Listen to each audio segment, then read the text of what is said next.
Welcome to the August 21st Facilities and Finance meeting. I'd like to take roll call. Dr. Grande? Here. And Mr. Miller? Here. I'll just note Mr. Henry was unable to. Thank you. I'd like to move forward with the approval of the June 5th facility meeting minutes. Can I have a motion? So moved. And a second. Second.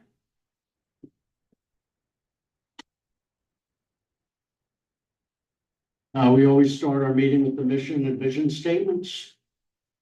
Tonight's agenda, we'll be discussing summer projects. There's a list of the projects we've been working on.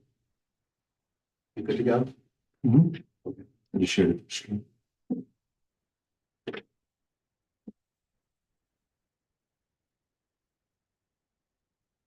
First project is the batting cages. They started installation on August 12th. This is a picture of NPE in the far back right-hand corner. As of today, they have the 8x8 timbers and the diamond text installed, and they will bring it over the metal piping for the netting, and then they'll move on to the high school. Completion is targeted for both at September 1st. King Field, you can see the two tractors working the field. That is a performance turf maintenance. We have them under contract. They'll be coming out twice a year to groom as well as perform G-Max testing, which ensures that you have enough chrome rubber in the field that our student athletes will not get a concussion due to thin amount of material in the turf. The top right, middle, and top left, Bynum came in and did the rubberized surface on the long jump and high jumps. It came out excellent. We're still waiting to hear from Field Turf. There's 3 out of the 4 corners that are off of the playing surface that have a little bit of a concave surface area that come in, open up the turf, put some new gravel in, and regrade it. Hopefully that's only going to be about a 2-day project. So I'm working with our AD to see what our schedule looks like and when we can fit them in. Our dugout project is moving along extremely well. Over the past couple of weeks, we have our concrete block in. The all 4 units are framed. Fencing around those units is about 90%. They still have to install the gates, and the roofing material should be going on next week. NPE roof. We've had some issues at NPE. As you can see in the top left-hand corner, we had an awful lot of rot. Once they removed the rubberized surface, the insulation, the decking material, which is a galvanized metal, you could see right through it into the classroom. We had to replace, there were 2 sections. The one shown here was 660 square feet of rotted material. And in the other section, which if you're looking from Moore Road, it would be the front right-hand corner of the building, was approximately 160 feet. What we did was we also installed a thicker insulation on the bottom left. What you see is one of the roof drains, and that area is called a sump. And what it is, it's tapered down to the roof drain, as well as the entire roof is broken up into 30 by 30 foot squares, and it's all tapered insulation.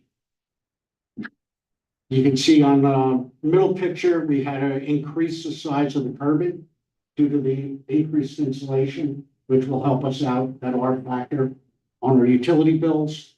And in the far right-hand picture, they're starting to lay the new rubberized material.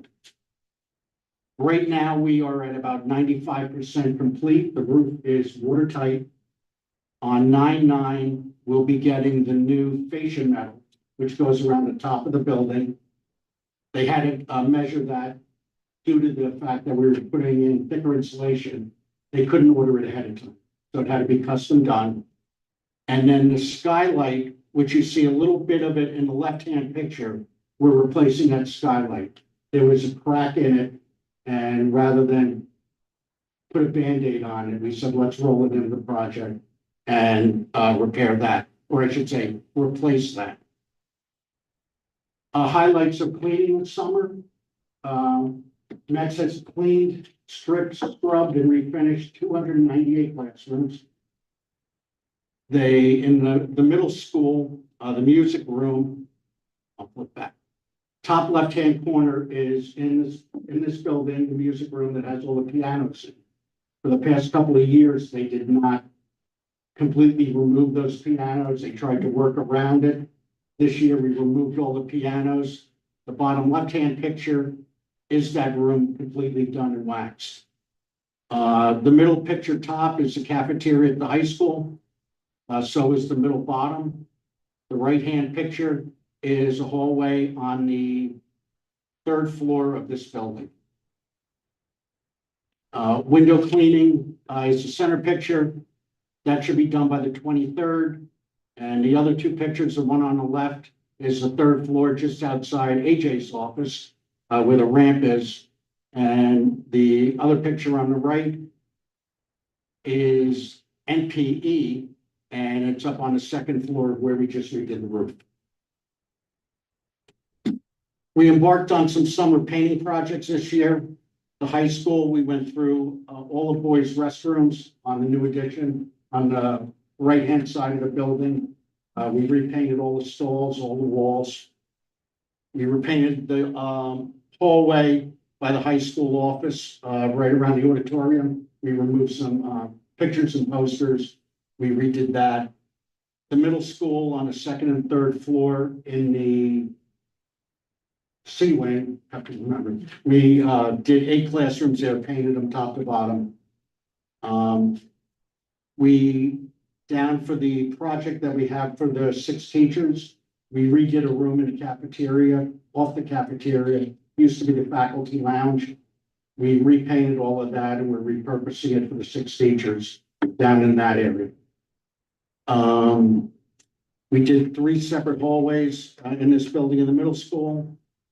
SRS, we painted 5 classrooms on the 3rd floor, that building. And we should be painting probably all of them in the next 2 to 3 years. We'll get it on a program. And then we did miscellaneous railings through the district. This is the hallway, the music room on the top left. The 3 other pictures are SRS. You can see the amount of spackling and all that had to be done to achieve the picture on the top right. The front entrance at the high school was done in a secure vestibule project here a few years ago. And what we found is that students were able to just grab the door handle and yank on it and open it up. What was installed back then was, I'll say, an inferior metal frames that held the windows and doors, very flimsy. So we went in, retrofitted, we were able to use the glass, able to use the doors, and just retrofitted all the metalwork. So now we do have a secure front vestibule. And that was about, I think just under 10K when we did that. The topics for 24-25, and they're in no specific order whatsoever. We're looking for guidance from our committee members of what they'd like to see first, but we'll be reviewing the high school renovation plan, retro commissioning repair update from CM3, how we do this summer, the facility assessment of GKO. We'll go over the PA school facility improvement grant, where we are to date, some budgeting, deferred maintenance objectives for next summer, along with project updates through the next few meetings. We'll review the ELA Phase 2 turf field, summer projects for 2025-26, and also ADA and safety projects relating to King Field. We have some issues revolving around a concession stand and the bathrooms. That area just doesn't meet ADA whatsoever. We'll be putting a plan together and presenting that. Do I have any questions from the committee? Yeah, just a couple quick ones. So the NPE roof project scope creeped. How do we do on budget? We're within budget. What we did, we put 1,000 square feet of new decking into the project. So right now we're at about 840, and we're done. So we're within the budget. And then for the numbers that you presented for all the cleaning that was done, all the painting was done, what's the sense of scale and scope? Is that The scale. Is for that the usually what we do in the painting- summer? Did we do a bunch more this summer? We did more this summer than last summer in painting. The scope of painting was a little over 12K for the painting. And then we also had some internal labor doing it. We outsourced from a vendor, Healy Painting, to come in, and they knocked out the classrooms at SRS and all the hallways in this building. We did the classrooms in this building, along with some of the other work we had. So, I was just thinking of this because I was looking at the agenda topics that, can you actually back up one slide? The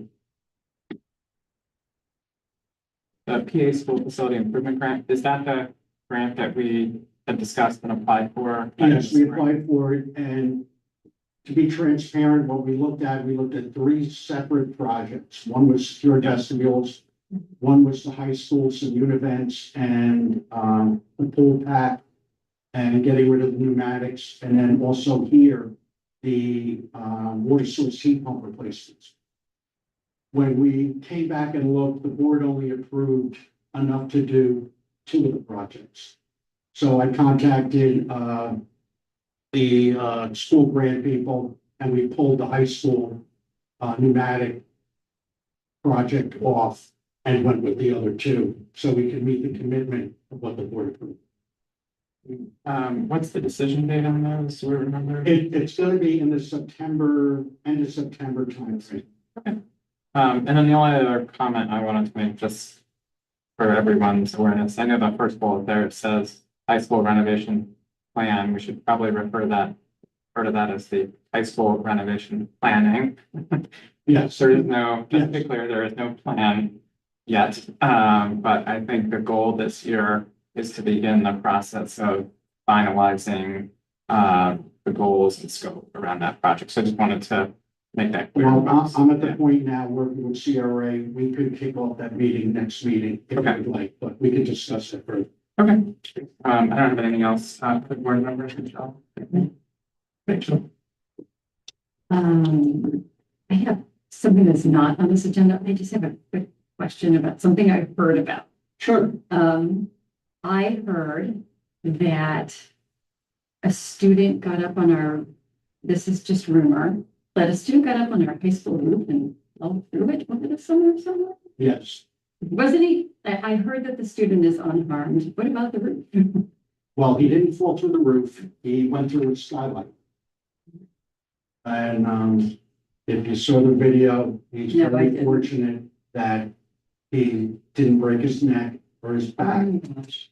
He went through probably about an 11-foot fall from the roof to the, I'd say terrazzo, but it's VCT board, and bounced right on his back and up.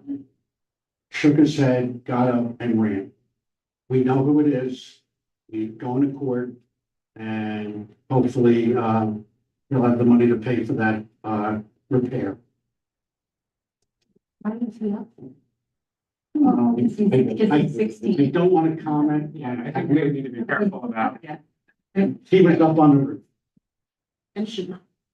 No, that was not school section. It should be. You're welcome. And I'm a school section. Okay, thank you for You're welcome. sharing that. Mary Jo? No, no, no, for that. No. Take. Our next meeting will be September 18th at 6 o'clock in B226. Let's take 2 minutes. A 2-minute break.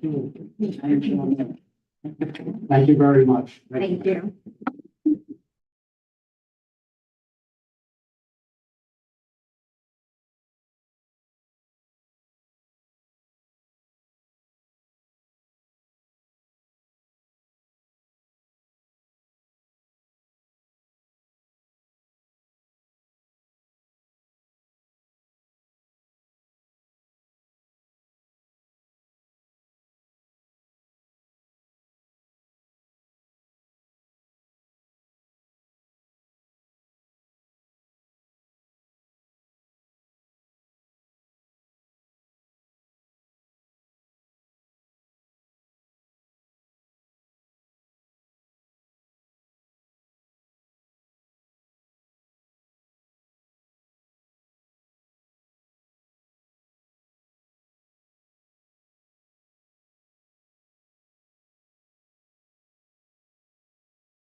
Dr.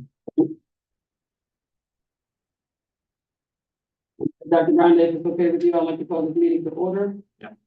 Good evening and welcome to the August 21st, 2024 Finance Committee meeting. At this time, I would like to take roll call. Dr. Grande. Here. Mr. Miller. Here. And I also would like to acknowledge other board members that are present today. As always, reflected is our mission, vision statement, as well as the role of the committee and meeting protocol. Today, reflected is our agenda for today. First, we'll of course approve the minutes. We'll discuss the governor's fiscal 25 budget update that was finalized, as well as how that impacted what we budgeted for. I'll give some department updates. There are contracts. There's 42 contracts that are on the agenda that will be presented at the August meeting. However, with the format that we've been using, I thought that was very helpful, where we itemize the information, the bulk of the information necessary for the board, as well as for the board's sake and also for the public. Because we're moving to that specific agenda, the finance committee information is posted Friday morning.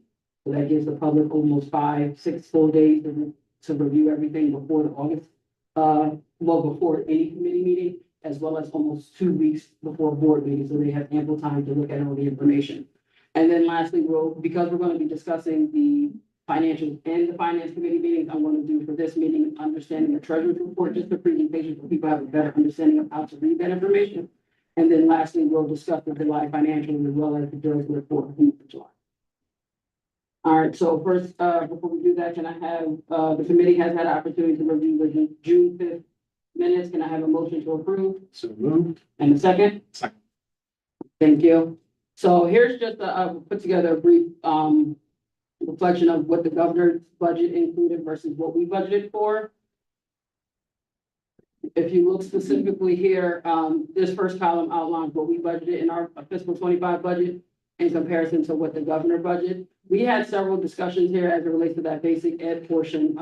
What I talked about, what was reflected for the district was that tax equity supplement where we were expected to get about 1.2 million. As I shared with the board at the preliminary as well as the final budget presentation, we did budget for most of that, around 900,000. We did not include our normal increase, which is usually about 4%.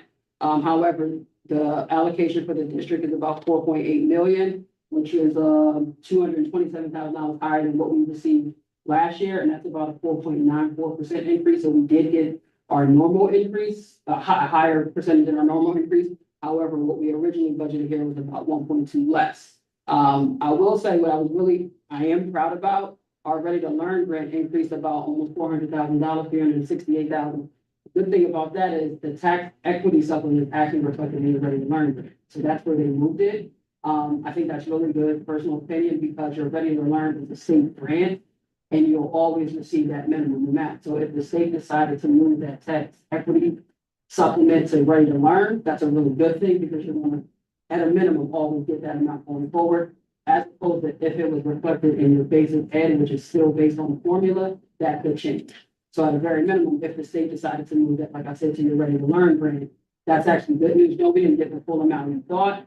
But again, if it's going to be reflected in that state grant allocation, you're going to continue to get that minimum. As well as our special education subsidy was about $93,000 higher than what we allocated. And this was fairly new. I don't think anybody had that on their budget. They're giving a cyber charter reimbursement. We received a little less than $53,000. There's been a lot of talk as it relates to the state level, what they're trying to do with charter tuition, specifically cyber charter, just because they're very, very hard to manage, especially the services. A lot of students that receive special education services, it's hard for school districts to monitor and make sure those services are being provided to those students. So there's a lot of talk around tuition specifically for cyber charter. So if you look at what the district budget for versus what was in the governor's budget, it would look like we're short a little less than 610,000.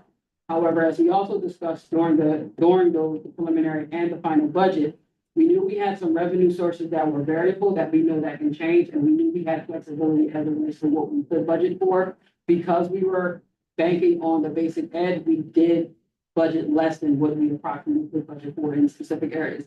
So interest alone, the district collected almost 1,050,000. We only budgeted 650,000. There's a difference of almost $400,000 that interest rates are actually doing better than they ended the year with right now. So again, we know we have some flexibility there. As well as delinquent taxes, we only budgeted $850. For the last 2 years, the district has averaged $1.2 million. We did not receive our June payment as of yet from the county, so thus far, we've already received $1 million. This is probably gonna be about 1.1, but because this is what we actually received, I only did $1 million. So there's a difference of 150. And then our transfer taxes, again, we collected about $1 million on average for the last 2 years. We only budgeted $850. Thus far, we collected $833,000, which is a difference of $33,000.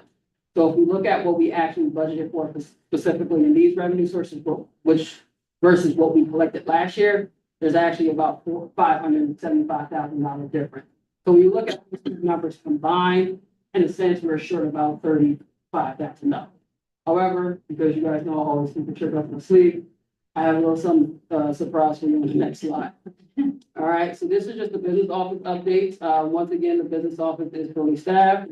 We're gonna knock on wood, thank God for that. We did hire our confidential executive assistant. She was actually an internal hire. We also did already backfill that position, so there's no vacancy there.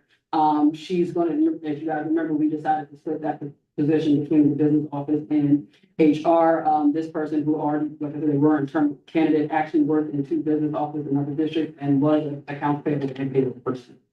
So again, we just thought she was a very easy transitional fit. Sorry, Bob. We I know did you fill her stole my from birds. Operations, but we did backfill that, so we already have a person and she's amazing. And then as well as sitting to my left here is our new assistant business administrator who started on August 5th at the university. So we'll introduce her formally to the rest of the board after the meeting. However, she also has come in and hit the ground running in just her 2 weeks here. She has literally already completed and reconciled 8 of our 9 accounts for the whole fiscal year. So we've been here 2 weeks, so it's off to a great start. Also, what we're gonna do monthly is give an audit update. I know that, like I said, for the past couple of years, there's been a struggle as it relates to getting that done in time. So what we want to do is provide a monthly update about where we are, what's happening. We did send notification to all of our departments. We were closing fiscal 24 effective July 31st. We probably started that preparation in March, letting them know any outstanding POs, invoices, make sure we're getting them in because once August 1st hits, we're not charging anything for fiscal 24. We did 2 of the bigger reconciliation items that have to be submitted with the audit, as well as I believe it was about July 20th, we received our initial test documents from the auditors, where they actually just the initial thing to figure out, hey, let's see what's going on.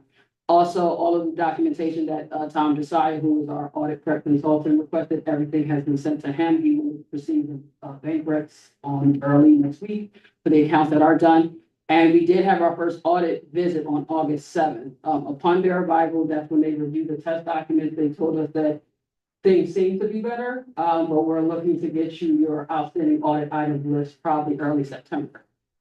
They got through all of our testing documents on August 7th, and they actually sent us our outstanding open item list on August 7th. To put that in perspective, we didn't receive that till December 10th. We're about 5 months ahead of the curve.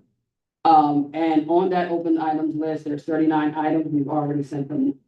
So again, we're in a really good position as it relates to getting the audit done. They scheduled our audit to be October 28th. We actually asked them if they can come up with it soon. We believe in, like I said, the work that the business office has been doing and where we are, that we can actually have all those items submitted to them that actually have been coming to test those documents a lot early. So again, just really proud of all of the work of the entire business office team, the consultants that have helped, that have played a significant part in the progress that we're making, as well as cooperation of all of the departments and our staff who have played a significant part in that. As far as our grant updates, we are current on all of our grant quarterly reports. It's been a long time coming for that. We do have one outstanding financial expenditure report from fiscal 23 as our Title IV. That's because we still have a little bit more money. Our Title IV grant is usually not that big. It's usually around $10,000 to $12,000. We still have some money to spend on that grant, which is why we haven't been able to complete the financial expenditure report. However, all of our grant quarterlies have been submitted.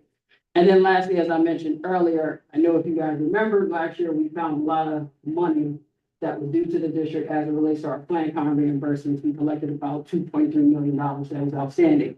We still had 4 more plan con reimbursements for a 2004 grant and a 2014 grant. When we made the executive decision about how to go about that, we thought, let's definitely go after the $2.3 million, and we didn't I don't want to say utilize as much office time to try to hunt down those four things because it was a lot of process. However, I've been in contact with, people from PDB as well as who issued those bonds for the district, like I said, the 2004 and 2014 bond. And with the help of both of those parties, we were actually able to get all the information necessary to submit the plan con reimbursements for those outstanding grants. And those reimbursements were total a little over $37,000. So that covered the $35,000 we were short. Again, that's only a one-time thing. However, the district now has no outstanding plan con reimbursements, which is a really, really good thing. When you consider it was almost about $2.4 million that the district should have received it. So all in all, our budget is for this year is okay. As it relates, like I mentioned earlier, there's 42 different contracts on the agenda.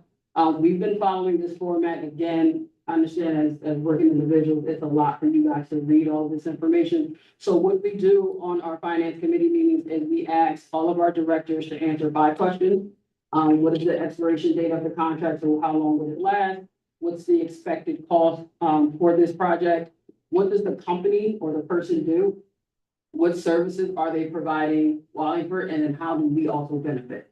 So again, if we're getting the gist of that information, again, that will help you individuals who have to make these decisions. You're getting, like I said, the bulk of the information that you would need.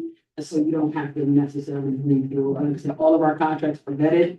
Of course, they go through legal. So again, we have that protection as well. Most of our contracts that are presented today are related to student services. Of course, the district is mandated to provide these student services for students. A lot of them are also renewals for online applications used by various departments. So like our e-finance, our Power School application, our Schoology application, and a lot of them are also curriculum subscription specific. And some of these things are listed using ESSER funds. As you know, that grant is expiring September 30th. So again, we're going through the formal process of having those things on the agenda. And I did just want to reference, Sager, we did order almost about $140,000 worth of, I'm sorry, about $100,000 worth of new food service equipment. We still have some more items that we can order. However, once we completed our last annual food service report, you're only allowed to keep a certain dollar amount in those accounts. This year did have a little bit more. So they do itemize on how you can spend that money. We did need food service equipment. So we used those funds to update a lot of that food service equipment. I believe most of those items have been installed. They should be finalized and ready to go before start of school next week. And then, like I said, I will briefly go through these given the length of them, but this information has been posted for the public since Friday for anyone to review. This was last Friday. Like I said, because we will be discussing the financials, we want to give also the board as well as the public more time to review all of the information. So this has been posted since the plan is to post it by Friday at 10 a.m. So that'll happen every month?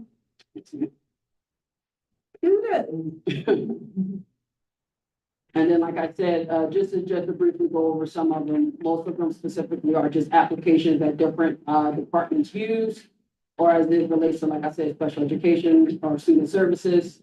For some of the ones where you don't see actual calls where it says not to exceed, it is based off need and referral. So again, it depends on the number of students that we have to, provide that service to. It varies every single year.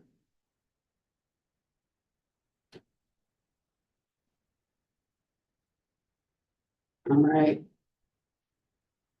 And so then, like I said, we'll discuss understanding the treasurer's report. So first and foremost, just in general, what a treasurer's report is a report made by a treasurer detailing the expenses made by the organization along with what is left in their budget.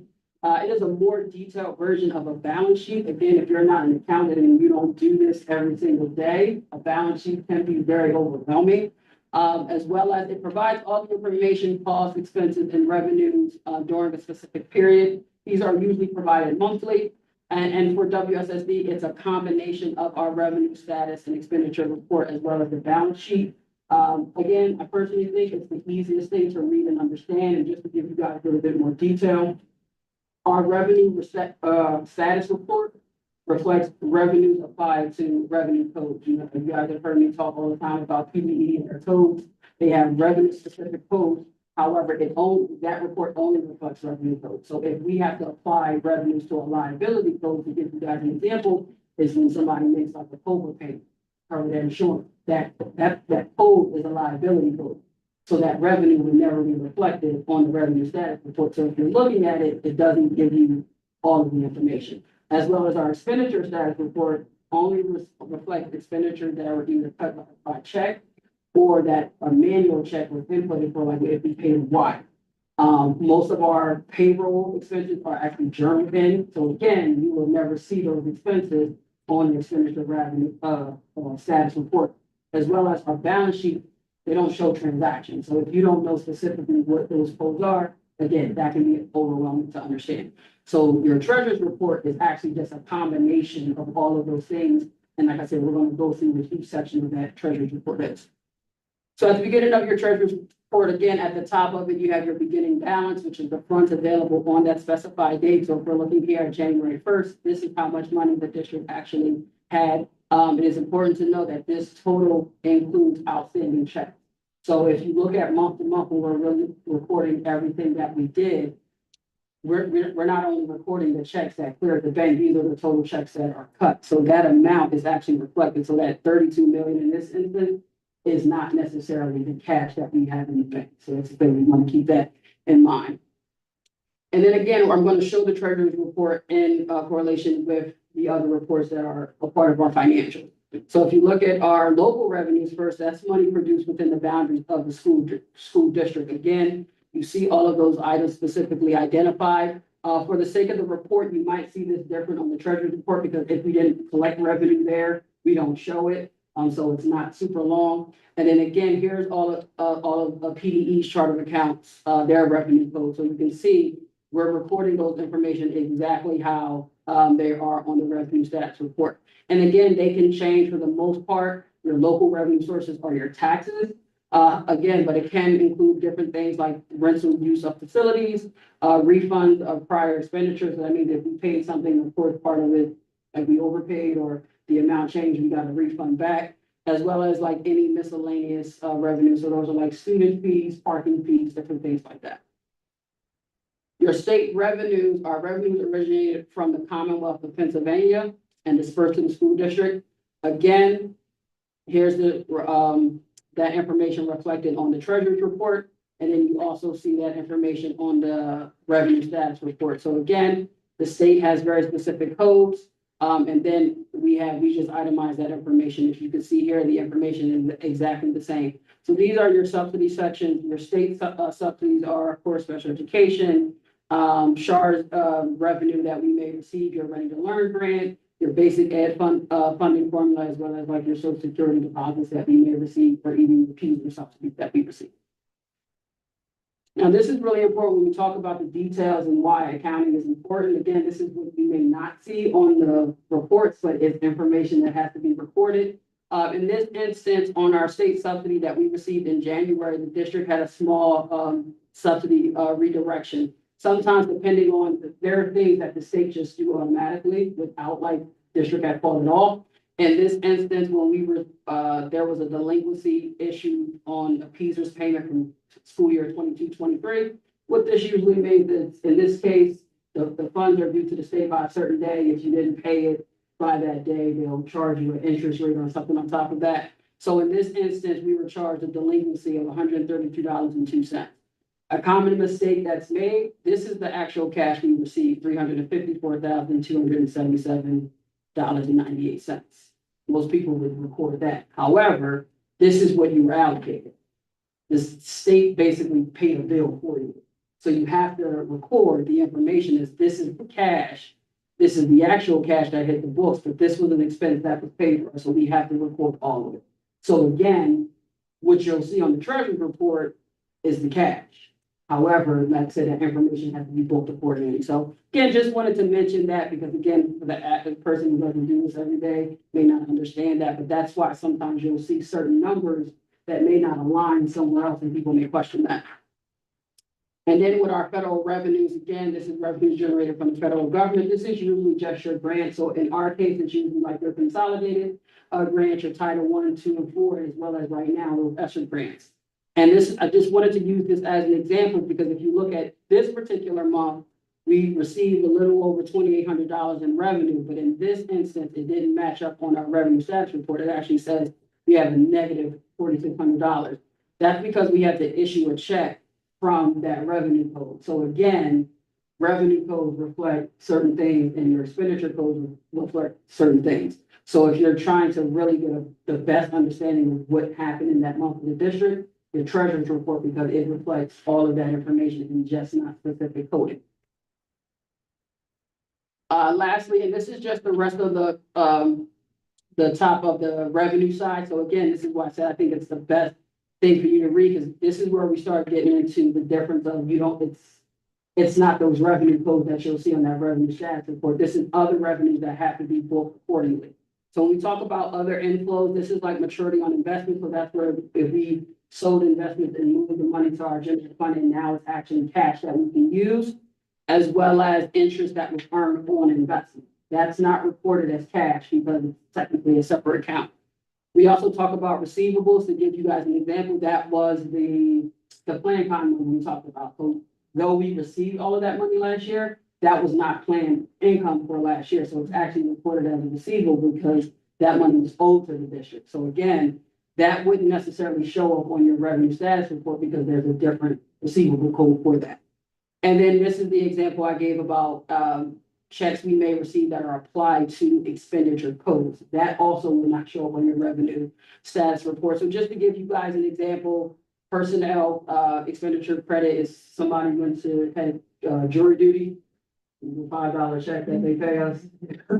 That's applied to that person, like the wage that we pay them. As well as we have certain companies that rent our properties.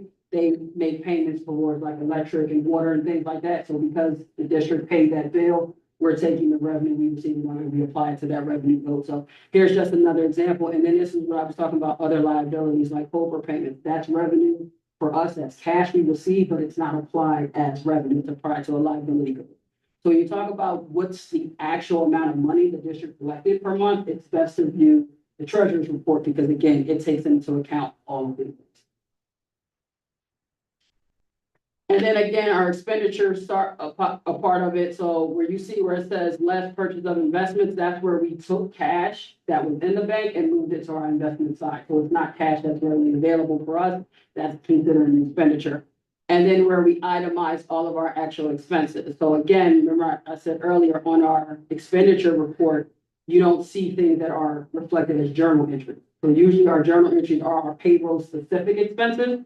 So to give you guys an idea, of course, that's our FICA, which is the IRS, state taxes, the PA, New Jersey, our 403B contributions, and our PGers payments. You won't see that information reflected on the bill slips. However, the checks that we do issue, as well as these items here, like our insurance, our substitute services, our debt service, as well as credit card payments, they are booked as manual checks. So those are usually like the wire. If you ever look at our bills, this is from the WT. Those are the wire payments we made. We book those as actual disbursements. So that's why you'll see that information reflected there. And then again, here's just your ending cash. So it takes your starting balance, all of the revenue you received, and all of the expenses you paid. And then here's your actual ending balance. And then also on the treasury report reflected are all of our accounts. They don't have as much as that activity. They also don't have a lot of revenue sources. For most of our accounts, especially the capital account, it's only going to be like earned interest per month and any board approved transfer to our major capital account. For the other accounts, specifically food service, you might have revenue coming in every month. Those are the prepayments that parents make online to add money to their student's account, as well as any when we file our monthly claims, the state subsidies that we receive. And student services active account. Those have more money coming in. Those are deposits made at the school level by different clubs, as well as those disbursements you'll see. Those are all reflected on that specific account. And then, like I said, the biggest thing is to remember is when you look at the cash balance for each of those accounts, that doesn't necessarily mean that's the exact. It's taking into account all the checks that have been cleared what may change that is as those checks that we already accounted for actually clear the bank, it changes up cash balance.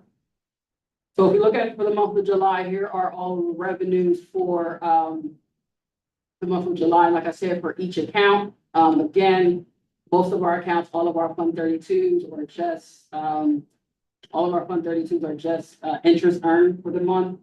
Our specific food service account, we received our June subsidy payment that was applied to fiscal 24 for our claim.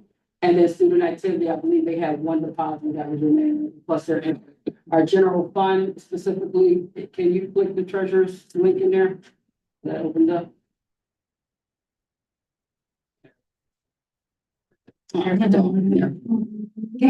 Work hard on that. They did.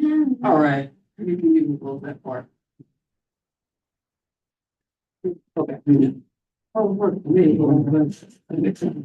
You can just open the presentation back up.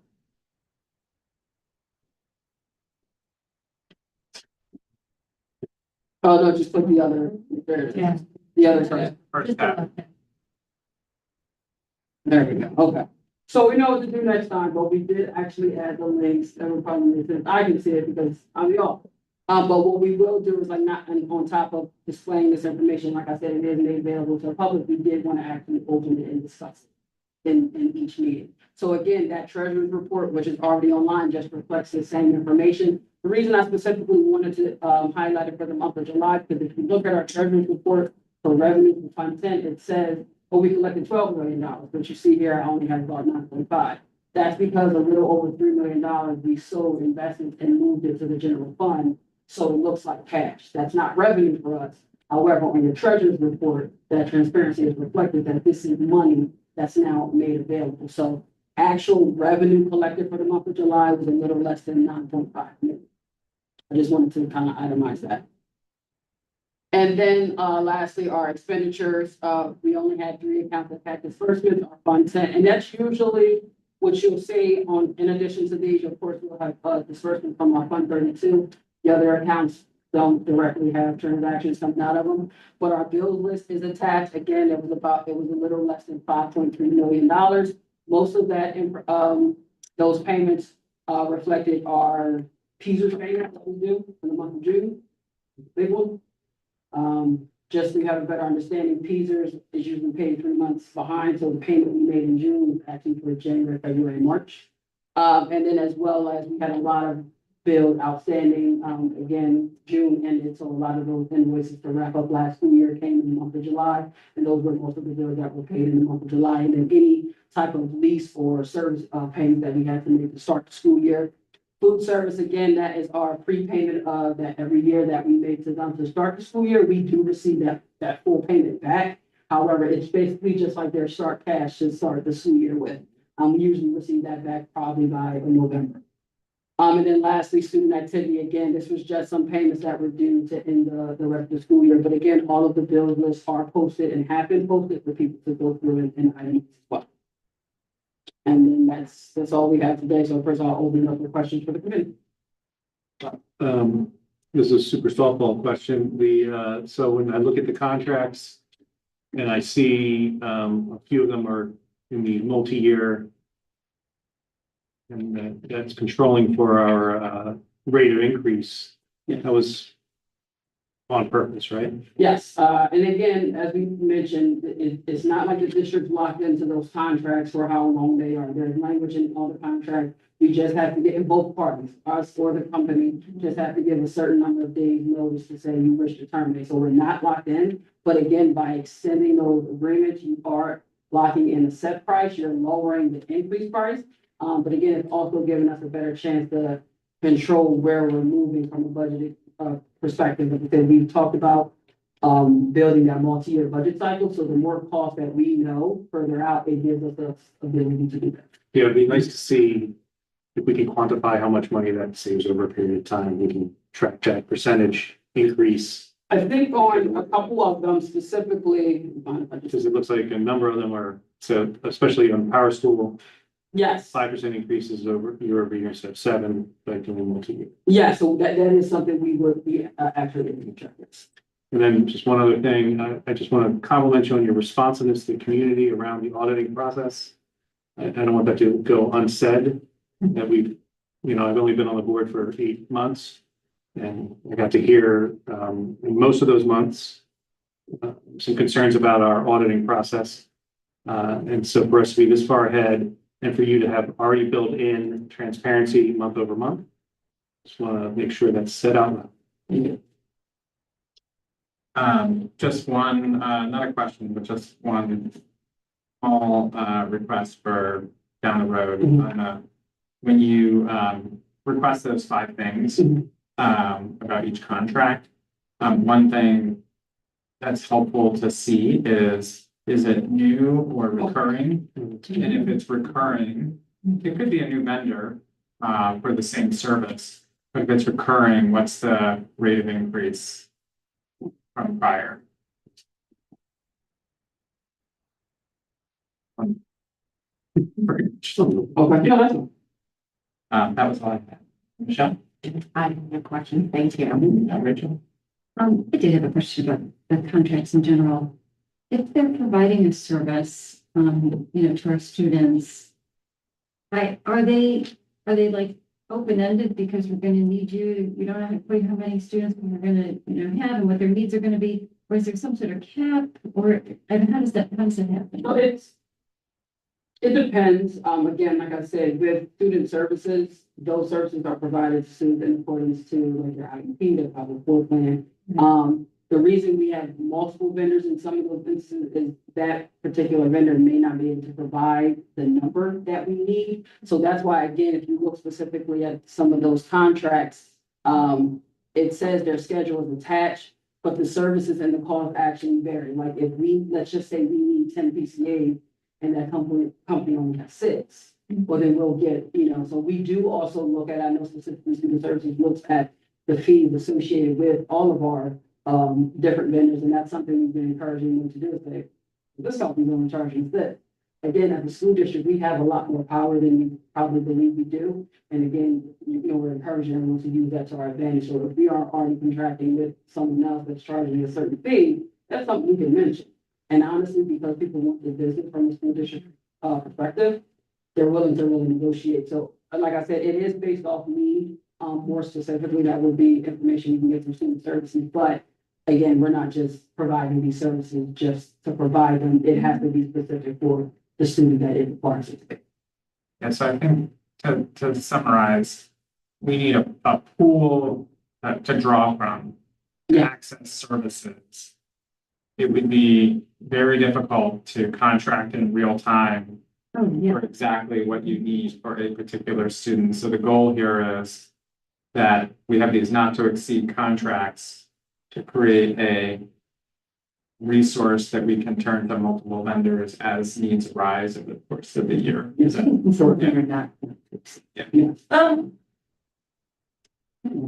I just have a question.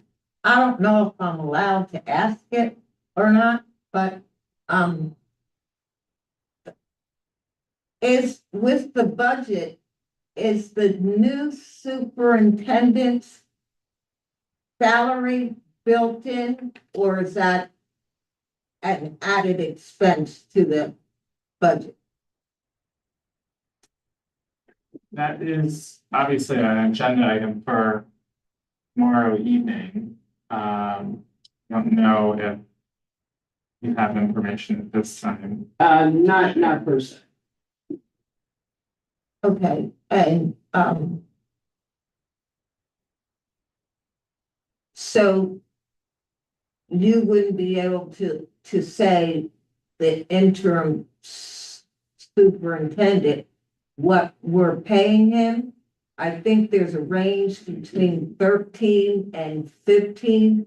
Like what did we determine to pay him? So I will say in general, when you have an expected cost, which the district would have, and now you have a vacancy, you have money that was allocated for a certain expense. Now that's just being filled another way. So to give you an example, if we had a teacher who was hired, that person was budgeted for that position and they left, and we then brought in a sub, you're just using the money that was allocated for that teacher to cover the cost of that sub. So I don't have specific, but when you're just talking about if things were budgeted for, you had expenses that were budgeted that you're no longer paying. So you have money allocated in a specific area for just to pay something. Now, I know that this is on the agenda item for tomorrow, but this is the finance committee. And I want to know, is the separation agreement, the amount of money that will be paid to Dr. Merced, is that going to put us in a deficit? Can we afford to pay that? That's not something again specific that we have to actually review it to see what that information actually looks like. That's not information that That's When finance. do you have it? I believe once, like I said, everything is online, and the information that we looked at and would be more legal.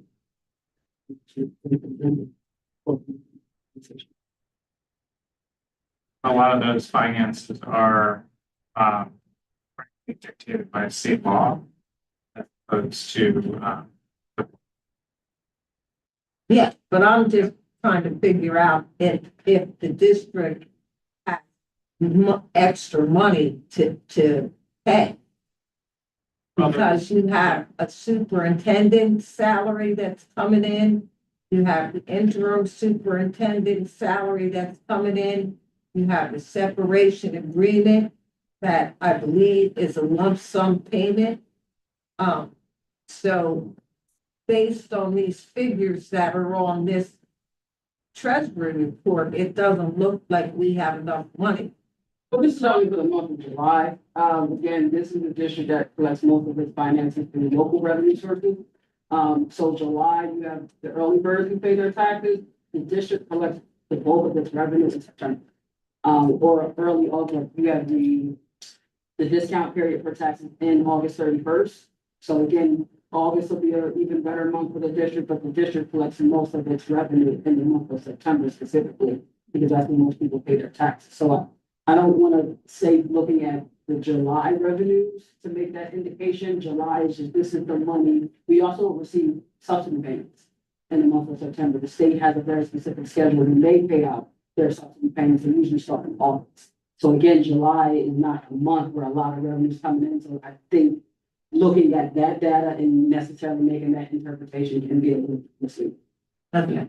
there's also just like, if there was an unexpected damage to a building or whatever it may be, an unexpected, unbudgeted expense, there are two possibilities. The district has reserves, of course, that can be accessed if we have an unexpected, unbudgeted expense. But on an annual basis, we do often try to include a line item for unexpected expenses as well. I don't recall off the top of my head. The reserve amount. Yeah. $400,000. Yeah, that's right. So I think there's a $400,000 line item in the budget for rainy day, for lack of a better term, for unexpected expense. So to use that as an example, instead of making that transfer to your unassigned fund balance, where you're expected to have a little bit more money, you would just use those funds to cover any expense that occurred. Okay.